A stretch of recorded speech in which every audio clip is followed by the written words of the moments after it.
बहुत समय पहले 700 वर्ष पूर्व एक विशाल वन था जिसका नाम था नवप्रभा। इस वन में हरियाली, झरने और ऊंचे ऊंचे वृक्ष थे।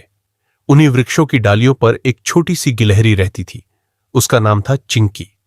चिंकी बेहद चंचल और जिज्ञासु स्वभाव की थी। उसकी चमकीली आंखें हर नई चीज को खोजने की उत्सुकता से भरी रहती।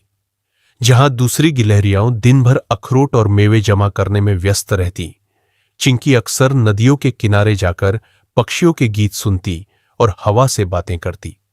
वन में एक प्राचीन मान्यता थी कि हर 700 वर्ष बाद सुनहरी फल का प्रकट होना तय है। वह फल जिस भी प्राणी को मिलता उसे बुद्धि, साहस और सौभाग्य तीनों मिलते।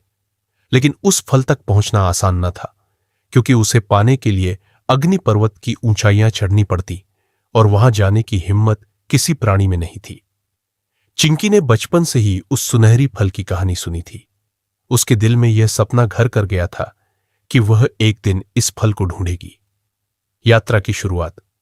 एक दिन जब वनों में चांदनी छाई हुई थी, चिंकी ने निश्चय किया कि वह अग्नि पर्वत की ओर निकल पड़ेगी। अपने नन्हे पैरों और फुर्तीली छलांगों के सहारे वह यात्रा पर चल पड़ी। रास्ते में उसे तरह तरह की कठिनाइयां मिलीं। पहाड़ों के नीचे बहती तीव्र धारा, जिसे पार करने के लिए उसने गिरे हुए लकड़ी के तनों का पुल बनाया।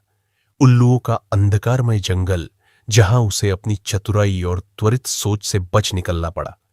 झाड़ियों में छिपा सांप, जिसे देखकर उसने पास की डाल पकड़कर छलांग लगाई और सुरक्षित निकल गई। हर मुश्किल के बाद उसका साहस और बढ़ता गया। अग्नि पर्वत का रहस्य। कई दिनों की यात्रा के बाद चिंकी अग्नि पर्वत तक पहुंची। वहां की चट्टानें लाल और तपती हुई थी। जरा सी गलती पर प्राणी जलकर राख हो सकता था, लेकिन चिंकी का संकल्प अटूट था। उसने धीरे धीरे पत्थरों की दरारों में जगह खोजी और ऊपर चढ़ने लगी। पर्वत के शीर्ष पर पहुंचकर उसने देखा कि एक चमकता हुआ वृक्ष खड़ा है, जिसकी शाखाओं पर सुनहरी पत्तियां थीं।